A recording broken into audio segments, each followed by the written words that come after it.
আসসালামু আলাইকুম। কেমন আছেন বন্ধুরা? আজকে আমরা আপনাদের সামনে যে প্রসেসটি নিয়ে এসেছি সেটা হচ্ছে শার্টের স্লিপ জয়েন।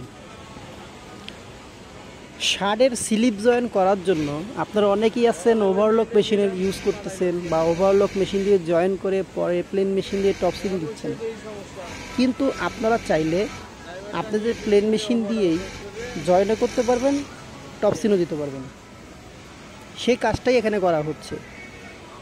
আবার অনেক সময় অনেকে বলে থাকেন, ভাই আমার কাজের ক্ষেত্রে তো অনেক পাকারিন আসে বা কাপড়টা কুঁচকে যায়, তখন আমি কি করব?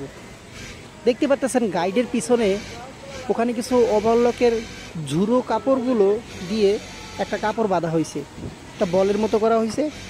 এটাকে গার্মেন্টসের ভাষায় বালিশ বলা হয়ে থাকে। এটা গাইডের পিছনে হালকা প্রেশার থাকবে, তাহলে কি হবে, পাকারিনটা অনেক কম আসবে।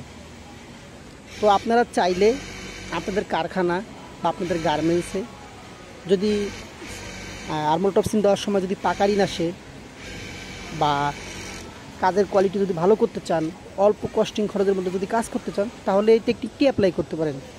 বিস্তারিত জানার জন্য আমার ফোন নাম্বার আছে, যোগাযোগ করবেন। ধন্যবাদ সবাইকে।